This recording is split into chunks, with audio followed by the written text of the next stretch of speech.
Halo semuanya, baik kali ini saya akan menjelaskan tentang tugas keempat saya yang diampu oleh Ibu Riani Pratiwi STMT. Sebelumnya, saya akan memperkenalkan diri saya secara singkat. Nama saya Mia Magdalena Ruku. Saya dari Fakultas Teknik Universitas Tanjung Pura Pontianak. Saya adalah mahasiswi jurusan Teknik Kelautan angkatan 2017. Pada kesempatan kali ini saya akan membahas tentang identifikasi dan penilaian risiko offshore platform. Baik, langsung saja kita bahas yang pertama yaitu aktivitas atau kegiatan. Aktivitas atau kegiatan offshore platform sendiri yaitu mengeksploitasi bahan tambang seperti gas dan minyak bumi, meliputi proses pabrikasi, pengangkutan dan proses pemasangan. Untuk mengendalikan bahaya yang akan terjadi yaitu dengan kenali bahaya, kemudian evaluasi, kemudian merencanakan penanggulangan bahaya, kemudian pelaksanaan yang dilakukan pada saat di lapangan, kemudian adanya monitor untuk penanggulangan agar tidak terjadinya bahaya. Baik, selanjutnya saya akan menjelaskan yang kedua, tempat kerja, yaitu analisa jenis bahaya yang dialami. Yang pertama, ada offshore platform sendiri, yaitu terjadinya perubahan cuaca ekstrim, di mana jika terjadi perubahan cuaca ekstrim, pekerjaan terpaksa diberhentikan karena sangat berisiko untuk terjadinya kecelakaan pada saat bekerja.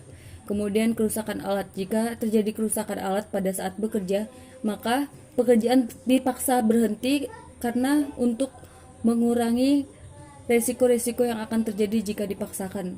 Kemudian pada saat alat ambruk. Baik, selanjutnya saya akan membahas yang kedua tentang aliran listrik, yaitu jika terjadinya kelebihan beban pada aliran listrik maka akan memicu terjadinya kebakaran ataupun ledakan pada suatu pekerjaan. Dan tidak hanya itu, jika tersentuh oleh pekerja maka pekerja akan tersetrum dan itu sangat berbahaya karena ini merupakan salah satu penyebab terjadinya kecelakaan pada saat bekerja. Yang ketiga ada bahan tambang yaitu gas dan minyak bumi itu sendiri. Jika terjadinya keteledoran dari para pekerja, maka akan terjadi ledakan, akan terjadi kebakaran dan keracunan oleh para pekerja offshore platform itu sendiri. Baik, selanjutnya saya akan menjelaskan tentang metode kerja. Kegiatan yang dilakukan pada offshore platform yang berpotensi menyebabkan kerugian atau kecelakaan, baik keseluruhan atau sebagian kegiatan pengoperasian pemeliharaan adalah sebagai berikut, yaitu yang pertama, pada saat peletakan material yang sembarangan, kemudian melakukan pengecekan mesin sebelum pengoperasian, kemudian cek standar-standar kelayakan sesuai undang-undang tentang pekerjaan tersebut.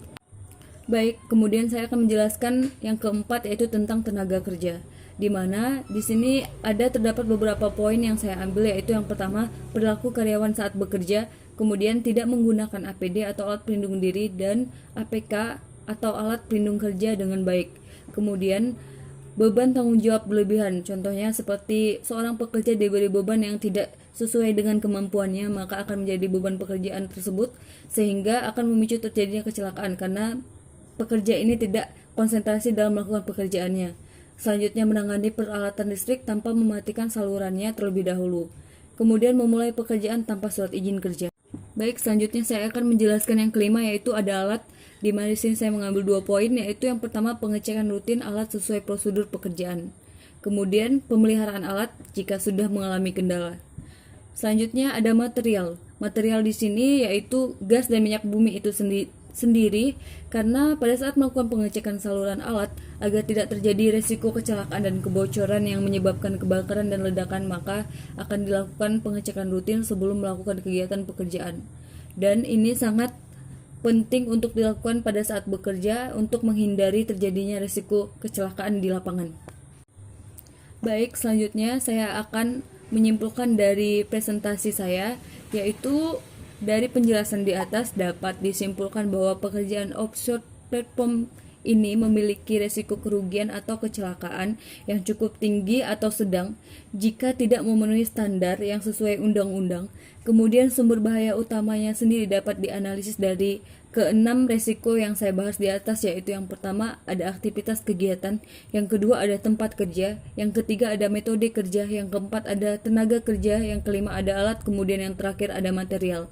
Untuk mengurangi terjadinya risiko kecelakaan, yang harus dilakukan adalah melakukan pengawasan rutin atau memonitor pekerjaan agar sesuai dan tetap aman untuk kegiatan operasional atau produksi perusahaan itu sendiri. Baik, sekian dari presentasi saya, semoga bermanfaat. Kemudian jika saya ada kata-kata yang salah mungkin tidak berkenan, saya mohon maaf yang sebesar-besarnya. Sekian dan terima kasih.